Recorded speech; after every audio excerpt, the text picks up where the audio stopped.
nos confirme nuestra productora Susana Díaz. Listos, estamos al aire, nos dicen bienvenidos. ¿A qué estaremos pagando después de días de reflexión?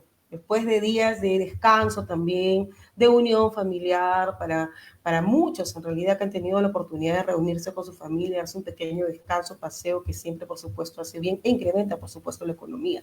Y noticias importantes que han ocurrido también en estos últimos días, desde la partida de nuestro premio Nobel, Mario Vargas Llosa, y lo último que ha afectado a todo el mundo católico, ya el fallecimiento del Papa Francisco. ¿Cómo estás, Víctor? Bienvenido.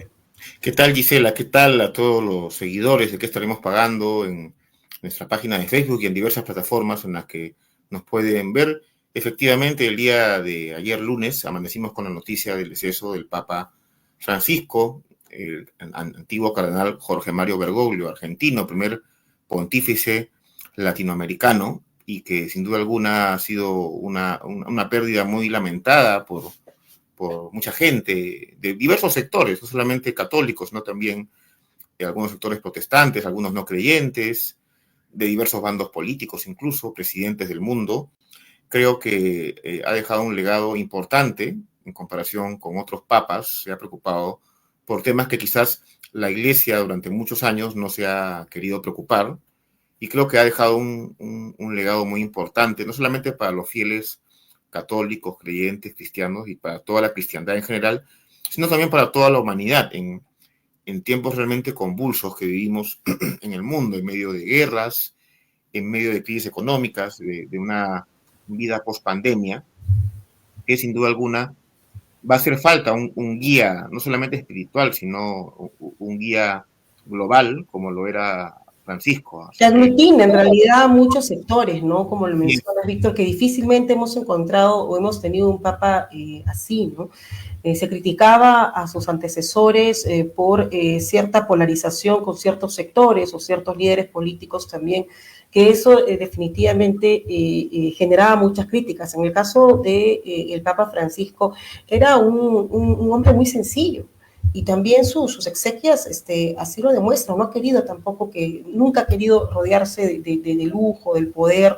Ha sido en realidad un hombre que ha enaltecido a la Iglesia Católica, ¿no? Se ha acercado a las minorías, ha pedido el respeto también a las minorías, ha empoderado y dado también mucho protagonismo a las mujeres en el mundo eclesiástico, que antes parecía que estaba vetado, ¿no? Y en realidad creo que todos tenemos de repente algún pasaje de lo que ha sido la vida del Papa Francisco, que nos hemos sentido de alguna manera identificados. Sobre todo creo que lo que más hay que resaltar, porque es algo que siempre se había criticado, es que en este caso el Papa Francisco fue un protagonista importante para que se castigue justamente a los curas o padres pederastas, ¿no? Lo que siempre se ha denunciado que existe al interior de la Iglesia Católica y que nunca lamentablemente han recibido el castigo correspondiente. Recientemente lo ocurrido con el caso Sodalicio creo que prueba clara de la participación que ha tenido Francisco al respecto.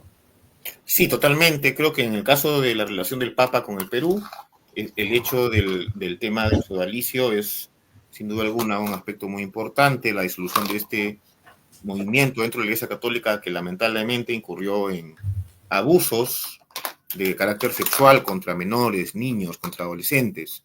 Y el Papa ahí tuvo una batalla titánica porque el sodalicio, aliado con otros sectores conservadores, definitivamente era muy fuerte, pero allí el Papa ha dado la pelea y finalmente ha logrado eso, de poder disolver el sodalicio. Y también, de alguna forma, es una cuestión también, no solamente en términos prácticos, ¿no?, sino también en términos simbólicos, que el Papa haya logrado esta disolución, que haya dado la batalla.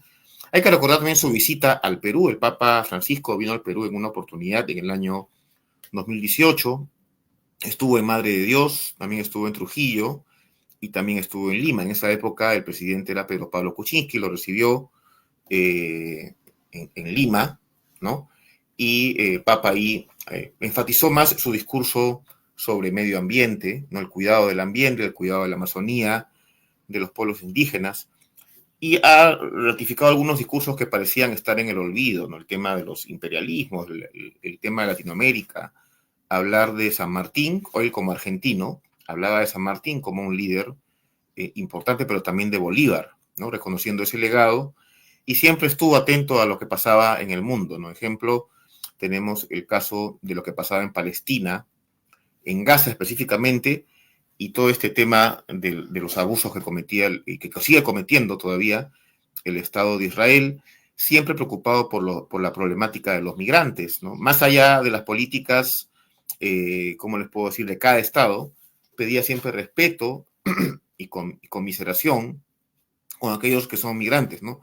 Haciendo eco del mensaje bíblico, el mensaje bíblico que dice que siempre hay que estar con los humildes. Los humildes hablaba de los migrantes, en la Biblia se hablaba de eso, de los migrantes, de los pobres, en esa época de las mujeres. Entonces creo que Francisco ha hecho mucho eco de un mensaje que parecía estar olvidado por la mayoría de papas. Por ahí, anteriormente, por mis conocimientos un poco, Juan XXIII fue el primero que intentó renovar la iglesia. Lamentablemente su papado solamente duró 5 años, pero marcó mucho con todas estas cuestiones de Concilio Vaticano y otras acciones que impulsó. Luego vino un papa más moderado, Pablo VI, pero sin duda alguna el papado de Juan Pablo II marcó una reversión en esos temas, y ha llegado Francisco para otra vez tratar de instalar a la iglesia, y creo que lo ha hecho, tuvo más tiempo para hacerlo. Es cierto que 12 años no es mucho. El papa Juan Pablo II estuvo a cargo del Vaticano durante 27 años, ¿no? Es un tiempo bastante prolongado. Pero creo que estos 12 años han devuelto la fe a mucha gente que quizás estaba desencantada digamos, del cristianismo, y también iglesia, ¿no? de la iglesia, y también mucha gente que no creyente, incluso que respeta ahora un poco más, ¿no? Entonces, vamos a ver las consecuencias de esto, y también hay que estar atentos a la elección del nuevo Papa, Gisela, ¿no? A ver qué pasa el cónclave ahí en el Vaticano. Mire, yo tengo una imagen durante la pandemia, creo que todos tenemos de alguna manera una experiencia dolorosa, cercana de repente, o no tan cercana, sobre lo que nos ha tocado vivir en la pandemia. Pero creo que esa escena de ver a Juan Pablo II, su oración en soledad durante la pandemia y el mensaje que él da, para mí fue brutal, de verdad te digo. O sea, fue muy conmovedor, ¿no? Ver siempre al Papa rodeado de muchísima gente, de miles de personas que esperan su bendición, que esperan escuchar su mensaje. Y en medio de la pandemia, si nos remontamos a marzo, abril del 2020, cuando este virus nos tomó por asalto y fracturó y truncó muchas familias, millones de familias seguramente en el mundo, y por supuesto en el Perú arrasó con miles de familias, porque el sistema de salud siempre estuvo colapsado, sino que tuvo que aparecer la pandemia para exteriorizar aquello que creo que todos los pacientes ya sabíamos. Entonces, este mensaje de aliento en medio de tanto dolor que atravesaban tantas familias, creo que para mí fue muy conmovedor, ¿no? Hay, creo que en realidad muchos pasajes que podemos rescatar de la vida del Papa Francisco, sobre todo un hombre muy sencillo, lo decía al inicio, muy noble, muy sencillo, muy campechano, ¿no? Muy de tener una vida natural, y no de repente estar rodeado con tanto lujo como podría de repente haberlo hecho en medio de todo lo que significa ser un papa, ¿no? Y recordemos también que esto toma por sorpresa el fallecimiento del Papa Francisco, porque él estuvo horas antes, estuvo participando de esta misa especial por Domingo de Resurrección. Él padecía enfermedades, tenemos ya enfermedades respiratorias desde febrero. Se hablaba de una fuerte neumonía bilateral, pero también se hablaba, recordemos desde el Vaticano, que su recuperación estaba en camino y que había sido aparentemente exitosa, cosa que lamentablemente no fue del todo, aunque él ha muerto por otras causas ajenas a la neumonía, según tenemos entendido. Ya estamos con nuestro invitado, Víctor, a ver si por favor lo presentamos para que nos pueda dar mayores alcances de quién fue el Papa Francisco. Tenemos ya en comunicación al doctor Wilfredo Ardito Vega, quien nos brinda unos minutos para justamente hablar de ese tema. ¿Cómo está, doctor? Bienvenido. Buen día, gracias por atendernos. ¿Nos escuchan? Doctor Ardito, ¿nos escucha? Sí, sí, ahora les escucho. Muchas gracias, muchas gracias. Bienvenido a Que Estaremos Pagando. Estamos justamente iniciando el programa con la partida del Papa Francisco, que por supuesto es una noticia de alcance mundial, no sobre todo quién lo puede suceder en los próximos días. Pero empecemos por quién fue para usted el Papa Francisco, a qué representaba. Bueno, el Papa Francisco representaba un sector muy importante de la Iglesia de América Latina que buscaba comprometerse con los más pobres, con los sectores excluidos, con los sectores marginados y quitarle el énfasis a los temas que la Iglesia estaba viendo, como el tema de la homosexualidad, el aborto, píldoras anticonceptivas, temas que parecían hasta una obsesión para la Iglesia en los años 70 u 80, y el Papa Francisco representa una posición, digamos, donde eso no era tan importante como los problemas sociales de exclusión, de discriminación, el cambio climático, los refugiados, y por eso creo que fue de mucho impacto a nivel mundial y también generó controversia con sectores que evidentemente rechazaban estas posiciones. Wilfredo, ¿qué tal? Un gusto encontrarnos después de tiempo. Somos amigos personales. Qué gusto que estés aquí. Bienvenido. Queríamos preguntarte también sobre cómo ha impactado el legado de Francisco, sobre todo en América Latina. Él fue un papa que visitó mucho América Latina, en especial Sudamérica. Estuvo en el Perú. ¿Qué recuerdos de esa visita en el Perú del Papa Francisco? Sí, bueno, el Papa Francisco impactó mucho porque en el Perú tuvimos durante varios años un cardenal muy conservador que se llama Juan Luis Cipriani y que tenía una posición muy distinta, muy rígida en esos temas sexuales, pero también muy cercana a los grupos de poder, inclusive hablando en favor de la pena de muerte. Entonces, el Papa Francisco ha realizado una serie de nombramientos de otros obispos, de cardenales, de arzobispos, que tuvieron una posición mucho más cercana a la de él y, en mi opinión, mucho más cercana a la posición del cristianismo.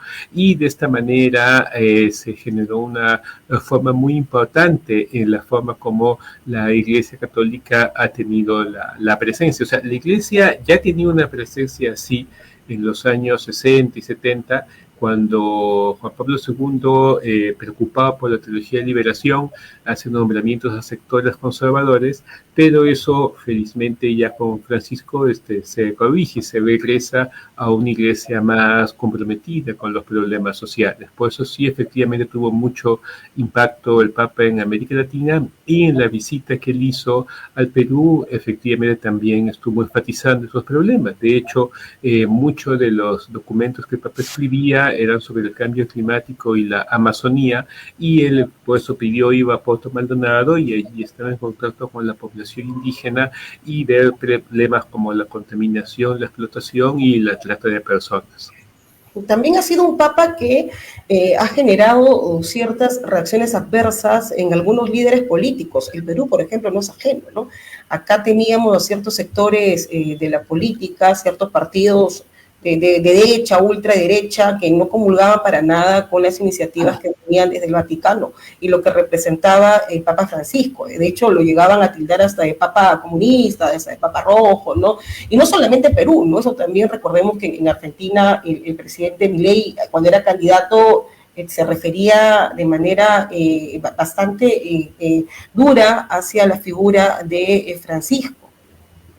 Sí, efectivamente. Bueno, hay quienes creen que la iglesia o la religión siempre tiene que ser un mecanismo para hacer rituales y obtener algún beneficio de Dios, ¿no? Y reducen eso a la religión. Entonces, cuando el Papa sostiene que tiene que haber cambios sociales, que tienen que ponerse coto a algunas actividades económicas, cuando él dice que la economía capitalista mata porque genera muchas personas excluidas, eso por supuesto a muchas personas les disgusta, les parece una traición, les parece que se hablaba en política y por eso han tenido una visión muy, muy negativa. Como se dice, o sea, Javier Milei fue muy duro respecto al Papa, pero también En Estados Unidos hay varios que lo han sido y hasta decían que él no era el Papa, que Benedicto seguía siendo Papa, o que en todo caso no había Papa actualmente, ¿no? Esos sectores conservadores tienen la esperanza que el sucesor de Francisco sea alguien conservador, tradicionalista, que se fije más en los rituales que en los temas de fondo. Y por eso es que el cónclave de las próximas semanas genera mucha expectativa, ¿no? Porque hay distintas posiciones y no se sabe, naturalmente, cuál va a ser la posición que prime en la elección del nuevo Papa. Lo cual importante es que hay ciertos temas que Francisco, por ejemplo, sí los ha tenido muy presentes, y acá, por ejemplo, en el Perú hace poco nada más, con lo ocurrido con el caso Sodalicio, el reconocimiento de estos abusos que se realizaban de parte también de la Iglesia, y que por muchos años también, inclusive antecesores de Papa Francisco, no tenían esa posición tan fuerte al respecto. Sí, efectivamente, creo que eso ha sido uno de los legados más impactantes del Papa Francisco, fue su lucha frontal contra los abusos sexuales o abusos de poder que había en organizaciones como el Sodalicio, y que llevó inclusive a su disolución. Y yo he escuchado mucho a quienes investigaban el tema, como Pedro Salinas o Paolo Ugaz, y ellos nunca imaginaron que algo así podía suceder, que el Sodalicio fuera disuelto, ¿no? Porque era una organización sumamente poderosa en el Perú, en América y el Vaticano. Entonces, pero era, además de todo el tema del abuso sexual, además de todo el tema del abuso de poder, era una organización que tenía evidentes fines lucrativos, y por eso era una traición al Evangelio, ¿no? O sea, porque buscaban obtener una serie de ingresos que los conservaba una cúpula. Y esto era, por eso es que su organización, su fundamento no tenía mayor sentido. Por eso fue una decisión muy valiente la que tomó el Papa de disolver esta organización. Y en otros países también él ha sido muy drástico, sancionando a involucrados en esos abusos. Wilfredo, quería consultarte como un poco conocedor, de repente hay cosas que no se difunden mucho. El Papa Francisco ha impulsado algunas medidas también, no solamente lo que mencionas, de sancionar duramente a los responsables de abusos sexuales, sino que ha impulsado el papel de la mujer dentro de la Iglesia Católica. Es cierto que no hay mujeres cardenales, por ahora no hay arzobispas, pero sí hay algunos nombramientos que ha hecho. De repente nos podrías contar un poco sobre eso. Sí, bueno, o sea, lo que hizo el Papa fue insistir en que tiene que haber mucha más participación de las mujeres dentro de la Iglesia. Un nombramiento clave ha sido el de una religiosa que se llama Simona Brambilla, que es la prefecta de la organización que supervisa todas las congregaciones religiosas. Este cargo por siglos había sido de un varón, y ahora se colocó a una mujer que es la que toma esas decisiones, y es la que firma la disolución del Sodalicio y también la disolución de las fraternas y de las otras organizaciones que fundó Figari. Además, el Papa periódicamente ha convocado sínodos, que son reuniones donde acude toda la Iglesia a deliberar ciertos temas, pero no era toda la Iglesia, porque eran solamente los obispos, son hombres. Pero luego ya el Papa empezó a incluir a laicos, es decir, a personas que no son obispos, hombres y mujeres, y en los últimos sínodos, las mujeres que asistían podían también votar en la aprobación de los documentos, ¿no? Entonces, esto es algo absolutamente novedoso, que el voto de una mujer, no una religiosa, porque eran amas de casa, eran señoras que participaban en sus parroquias, ¿no? Ese voto de esa señora tenía el mismo valor que el voto de un arzobispo, entonces de un cardenal, ¿no? Pero por supuesto que todavía falta mucho. Hay una comisión que nombró el Papa para que se vaya incorporando a la mujer a un espacio que, digamos, el espacio de ser diáconas, ¿no? Pero todavía no se ha aprobado. Lo que sí se ve en muchas parroquias que muchas chicas hacen la labor de acólitas o monaguillas, que antes eso no existía, pero digamos es evidente que todavía debería haber una serie de cambios. La Iglesia es una institución que tiene casi 2000 años, avanza muy lentamente, pero en ese contexto, en estos 12 años, sí se han dado cambios importantes en posicionar la situación de la mujer. que también se resalta mucho, doctor, es la apertura que ha tenido el Papa Francisco justamente a la comunidad homosexual, a la comunidad LGTBI, que ha sido satanizada en algunas oportunidades por otros personajes también de la Iglesia. Sí, bueno, no solamente algunas oportunidades, muchas veces, ¿no? O sea, la idea de que el gay o la lesbiana es un pecador permanente, ¿no? Y la persona trans no se diga.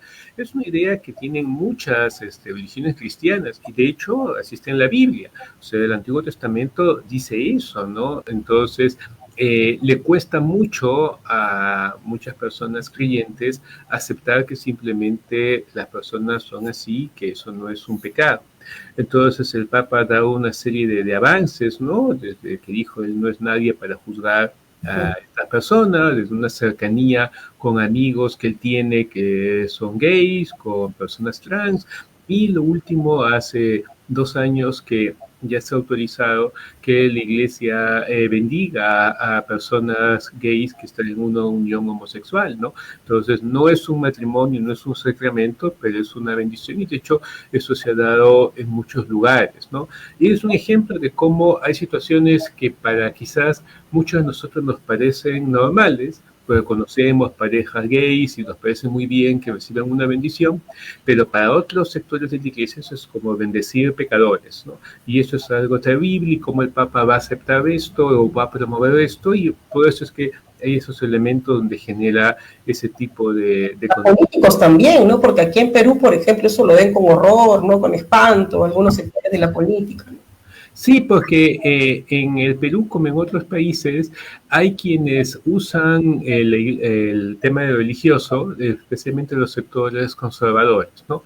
Entonces, se muestran como los que están promoviendo ese sector de la religión con fines electorales, con fines de representar determinado tipo de caudal. Y eso pasa también en Estados Unidos y otros países, ¿no? Entonces hay todavía sectores que están marcados por la intolerancia, ¿no? Nuevamente, esos sectores son los que quisieran que llegara un papa muy distinto a Francisco y que deshiciera estas reformas. Lo creo difícil. Un papa casi dictador, ¿no? Que no reconozca a las minorías, que coloque a la mujer en una posición absolutamente de sumisión, ¿no? Con pensamientos retrógradas que lamentablemente todavía están presentes, ¿no? Sí, sí, podría suceder. Bueno, de hecho hay religiones que siguen siendo así, ¿no? Y algunos dirán que todavía dentro de la iglesia hay esa visión, ¿no? Porque la iglesia sigue siendo una visión de la jerarquía muy, muy masculina, ¿no? Entonces, y probablemente tendría que haber cambios a ese respecto, ¿no? Pero es complejo, ¿no? Porque nuevamente hay mucha gente que es muy, muy creyente, que va a procesiones, ¿no? Y pero que tiene rechazo de esos temas sociales, entonces es complejo, ¿no? Porque cómo se dirige uno a una población tan amplia, ¿no? Entonces, en algunos momentos el Papa no ha sido comprendido inclusive por muchos católicos. Por ejemplo, el tema de los migrantes, ¿no? En el Perú tenemos nosotros una visión muy negativa de los migrantes venezolanos y mucha de la gente que tiene ese discurso es gente que se cree muy cristiana. Y cuando el Papa habla de la acogida de los migrantes, de la cercanía, y habla de gente que dice, oye, el Papa no sabe de qué está hablando, ¿no? Si esos son delincuentes. Entonces, es, digamos, como que muchas personas puede ser difícil aceptar el discurso que ha tenido el Papa sobre la aceptación a determinados sectores. A raíz de esto que mencionas justamente de los migrantes, y sobre todo aquí el tema con los venezolanos, recuerdo que hace unos años te hice una entrevista para La Mula, donde tú decías que antes de la visita del Papa al Perú, se creía que el que venía Juan Pablo II, o sea, como que no había mucha información sobre su discurso, era un Papa que venía a visitar al Perú, hacer un acto protocolar con misa grande, ¿no? Para el público y todo eso, ¿no? ¿Crees que esa visión ha cambiado luego de no solamente esa visita que hizo el Papa, sino todos estos años que han pasado después y que se ha visto un poco el accionar del Papa aquí en Perú? Sí, yo creo que ha cambiado, pues, digamos, las decisiones que el Papa tomó sobre su alicio, su insistencia en el tema de la migración, las encíclicas que escribió respecto al cambio climático, respecto a la Amazonía, el discurso contra la pena de muerte. Entonces, el Papa continúa enfatizando todos esos temas sociales y precisamente los ataques que él recibió de gente como Javier Milei y de otros sectores conservadores han hecho que se visibilice más que su posición no era la de un papa tradicional que solamente tenía como solamente la función de religión y culto tradicional, sino que estaba planteando cambios urgentes para la sociedad, ¿no? Entonces yo creo que efectivamente, espero que muchos peruanos hayan sido conscientes y luego todos los cambios que él dispuso a nivel de arzobispos y obispos, ¿no? Tener ahora a Carlos Castillo como cardenal de Lima y todo su discurso que va más o menos en la línea de lo que dice el Papa Francisco, el otro cardenal Pedro Barreto, el actual arzobispo de Trujillo, entonces el arzobispo de Cusco, el arzobispo de Huancayo, entonces digamos tener una serie de religiosos que más o menos van respaldando ese tipo de posiciones, ¿no? Y que se evidencia, ¿no? Ayer en esta un día especial que se hizo por la partida del Papa Francisco, Monseñor Castillo fue bastante duro en su mensaje con respecto a lo que está haciendo el Congreso frente a los representantes legislativos quienes se encontraban en esa ceremonia, en esta misa. Recordemos, fue bastante duro mencionar que no se puede estar pues aprobando normas o leyes que vayan a apoyar de alguna manera la criminalidad y recortar los derechos que tiene el ciudadano, ¿no? Porque justamente de eso se le recuerda al Papa Francisco, de ser justamente un personaje que era muy respetuoso de derechos humanos. Sí, efectivamente. Y yo creo que el nombramiento de Carlos Castillo, yo creo que, digamos, logra que los peruanos puedan ver una iglesia mucho más cercana a sus problemas cotidianos, ¿no? Una iglesia que tiene que hablar de problemas como la inseguridad, la pobreza, la corrupción, problemas que van más allá de simplemente una ceremonia religiosa, sino que es cómo impacta la vida cotidiana el discurso de, digamos, de determinados valores, ¿no? Que es lo que el Papa ha buscado promover. No una iglesia cómplice ni silente como lo teníamos lamentablemente con la presencia de Cipriani, ¿no? Sí, yo no sé si Cipriani era muy silente, yo creo que eso no queda más en el sentido cómplice, me refiero en el sentido cómplice. Sí, y más bien locuaz, claro, todo lo que apoyaba, ¿no? Porque más portavoz parecía, ¿no? Parecía un portavoz o un activista. A veces lo que ni siquiera Fujimori y Keiko se atrevían a decir, lo decía Cipriani. Lo decía por partida doble, ¿no? Lo decía en su programa que tienen RPP, lo decía en una columna que tiene el Comercio, y lo decía en las misas que él oficiaba, ¿no? Entonces, entonces yo creo que, digamos, tener un arzobispo tan conservador como Cipriani es algo que ocurrió en pocos lugares. Entonces, si nosotros en el Perú hemos tenido esa visión de una iglesia cercana a los grupos de poder, conservadora, tradicional, ¿no? Y sí, pues la mejor palabra es cómplice, ¿no? Cómplice de determinado tipo de abusos y situaciones, ¿no? Entonces, yo creo que por eso a algunos les cuesta pensar que no es toda la iglesia así, porque de hecho es un caso particular que hemos tenido, ¿no? En otros países hay muchos que son más cercanos a la posición que ha tenido el Papa Francisco, ¿no? Pero en el Perú tuvimos uno de los cardenales y arzobispos más conservadores. Que se encuentra en el exilio actualmente, ¿no?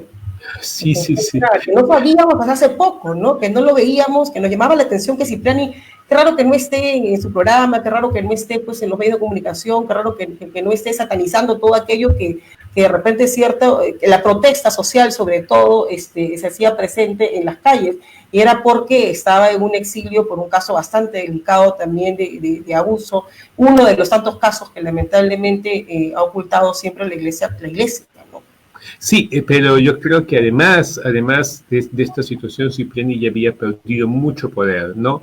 Y es como lo que sucedió al arzobispo de Piura, que era arzobispo de Sualicio también, que finalmente ha terminado, tuvo que renunciar, tuvo que ser, terminó siendo expulsado de Sualicio, y entonces ha quedado como evidencia su su complicidad y su participación en prácticas abusivas dentro de esta organización. Entonces, estos son dos casos de personas que tuvieron mucho poder y que eran muy conservadoras y que han terminado cayendo en desgracia, pero debido a sus propios comportamientos. ¿Qué esperar del cónclave? ¿En cuántos días se va a realizar este cónclave y quiénes son los posibles sucesores del Papa Francisco? Sí, justo quería preguntar porque hay unos organigramas que están saliendo donde dice que Francisco aparentemente ya habría dejado una mayoría ahí para asegurar que continúe su legado y todo eso. ¿Cómo lo ves ahí? Bueno, allí depende, ¿no? Porque el Papa Francisco nombraba muchos cardenales que estaban en lo que se llama la periferia, o sea, en lugares muy lejanos, Papúa, en lugares muy, muy aislados, y por eso es que ellos no tienen mucho conocimiento, no se conocen mucho entre ellos, ¿no? Los cardenales más conocidos son los que se encuentran finalmente en Italia, en España, en Estados Unidos, ¿no? Y allí es donde habría más posibilidades, ¿no? ¿Quiénes podrían ser? Bueno, tenemos nosotros en el sector más conservador, hay un cardenal que se llama Burke, Raymond Burke, que es un cardenal de Estados Unidos sumamente conservador y que el Papa le fue quitando paulatinamente mucho poder, pero que él, que es cercano al propio presidente Trump, por supuesto que sería la aspiración de los conservadores. En el otro espectro, alguien mucho más cercano a él, están los dos, tanto Pietro Parolin, que es el secretario de Estado actual, como el cardenal Seppi, que es el arzobispo de Bolonia, y son dos personas, digamos, muy centradas y muy lógicas en su visión de la Iglesia, ¿no? Y, bueno, también podría ser que los cardenales decidan dar un paso más y elegir quizás un cardenal africano, ¿no? Y ahí hay dos africanos muy distintos. Cardenal Sara, que es muy conservador, que se fija mucho en los temas de liturgia tradicional, y el cardenal Turkson, que es un cardenal más ligado a los temas sociales, ¿no? O sea, como dije, los cardenales no se conocen tanto y demorarán algunos días en tomar una decisión, pero probablemente sea para los primeros días de mayo, así el 4 de mayo, que ya se sepa quién es el nuevo. Tengamos humo blanco.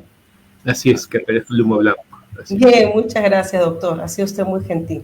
Gracias por habernos acompañado. Hasta luego. Esperemos conversar con usted en otra oportunidad. Muchas gracias. Muchísimas gracias, Víctor. Y bueno, estamos...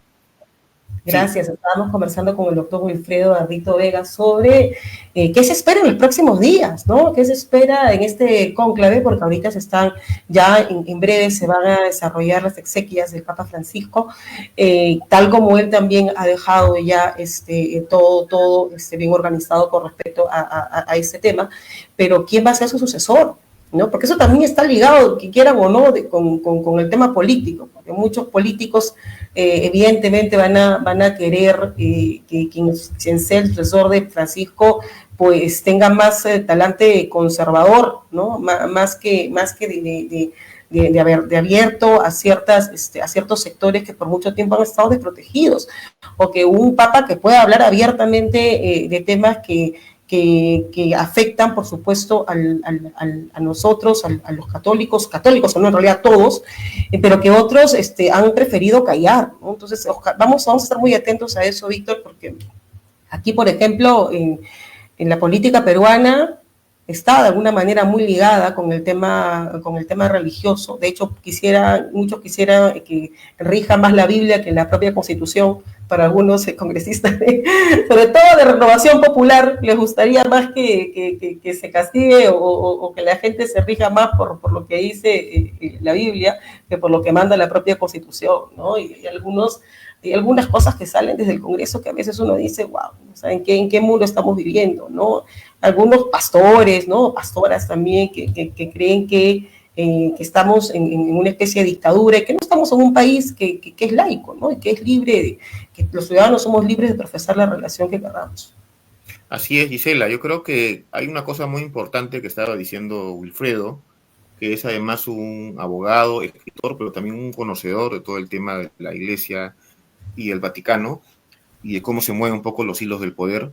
Es que el tema de cómo se ha recibido el mensaje de Francisco a lo largo de estos años, es muy importante lo que él dice, porque hay un cambio con respecto a cómo se veía un papa en el Perú, ¿no? Yo lo entrevisté hace unos 8 años, antes que el papa venga, y había una idea muy vaga, en realidad solamente como una cuestión religiosa, pero creo que precisamente que el papa es un líder político muy influyente en el mundo. O sea, recordemos que cuando Juan Pablo II fue papa, él fue uno de los artífices, digamos, junto con Ronald Reagan en esa época, años 80, y Margaret Thatcher, ¿no?, admirada por Milley, para imponer un nuevo orden en ese momento del mundo, ¿no? Un nuevo orden más dirigido hacia el neoliberalismo, ¿no?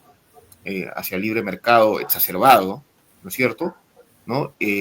Pero ahora vemos más bien un papa que no solamente combate algunos temas muy conservadores dentro de la iglesia, sino que también habla de la pobreza, habla de los migrantes, habla de medio ambiente, ¿no? Medio ambiente. Sus discursos que tuvo en el 2015, viajó a Bolivia, Ecuador y Paraguay, y habló de tierra, techo y trabajo para la gente, o sea, la dignidad humana, ¿no? Todos necesitamos un lugar donde vivir, un trabajo que nos sustente, ¿no? Y una tierra, algo donde nosotros podamos estar tranquilos, ¿no? O sea, todo ser humano merece eso, y ahí falta mucho por hacer, como diría nuestro gran poeta César Vallejo. Bien, bien, Víctor, hemos llegado ya al final. Nuestra productora nos está diciendo, chicos, ya despídanse. Este programa ha sido dedicado al Papa Francisco. Todos tenemos definitivamente, hemos rescatado algo del Papa Francisco, ¿no? Yo me quedo, te juro, con esa misa realizada en pandemia, que fue muy, muy, muy sentida, muy conmovedora, por lo mismo que estábamos atravesando todo el mundo, ¿no? Acá en Perú nos tomó por asalto como en realidad todo el mundo, pero hablamos de nuestra realidad, que fue bastante cruel con respecto al sistema de salud que teníamos, y cuántas familias, cuánta gente ha muerto, ¿no? Ha muerto en las peores condiciones, en el olvido, lejos de su familia inclusive, porque recordemos que no podían estar cerca de sus parientes, y en una situación que espero nunca más se repita, ¿no? Que estamos en el Perú y lo último que se aprende lamentablemente es de las experiencias, porque tenemos un sistema, tenemos una política que lejos de legislar de repente o trabajar en favor del ciudadano, lo hace en beneficio propio, y eso se evidencia cada día, en cada cosa que realizan. Bien, vamos a estar atentos al sucesor del Papa Francisco, Panchito, como le decían de cariño, ¿no? Panchito. Así que vamos a ver si el que lo sucede es ultraconservador o es un papa que sigue ciertos caminos o pergaminos que ha dejado ya el Papa Francisco y que va a perdurar, por supuesto, en mucha gente, ¿no? Bien, hemos llegado ya al final, nos despedimos, Víctor, y nos encontramos el jueves. El jueves, así es, nos vemos el jueves para seguir hablando de la realidad. Hay mucho que se ha quedado, ¿no? Se ha quedado, por ejemplo, acá Víctor se había preparado para hablar de nuestro premio Nobel, ¿no? Don Mario Vargas Llosa. Y ya el jueves vamos a hacer una pincelada de todos los temas que han pasado, porque hay muchas cosas también en el tema político que no hemos podido tocar, pero lo vamos a tocar el día jueves. Hay cosas interesantísimas, ¿eh? Cambios en el IRTP, por ejemplo, ¿cuánta plata se mueve en el Instituto Nacional de Televisión, de Radio y Televisión? Se han alquilado, según la información del Foco, se han alquilado un nuevo local, parece que en Santa Beatriz, de 16 millones de soles. ¿Cuánta plata, por Dios? Se va a construir, parece que en Inosca, en Chandía, la amiga, es asesora de prensa, muy cercana a Dina Boluarte, quien ahora es quien dirige el IRTP, ha decidido pues que se construyan 2 torres enormes en el antiguo local de TV Perú, pero para eso hay que mudar a toda la gente y a todos los programas que se realizan justamente y se producen en este espacio, ¿no? Y el alquiler de este nuevo lugar, vaya que es millonario, pero en el Estado no vamos a esperar que muevan pues un dedo, ¿no? Pero la Fiscalía sí. La Fiscalía inmediatamente ayer ya ha realizado inspecciones en este nuevo local, y vaya que hay algunas sorpresas. Y muchos temas que se han quedado en el camino y que vamos a definitivamente tocarlos de a pocos el día jueves. Bien, nos despedimos. Chao, Víctor. Por supuesto, gracias a nuestro productor antes que nos mande chocolate. Gracias a Susana Díaz por la producción. Nos vemos. Chao.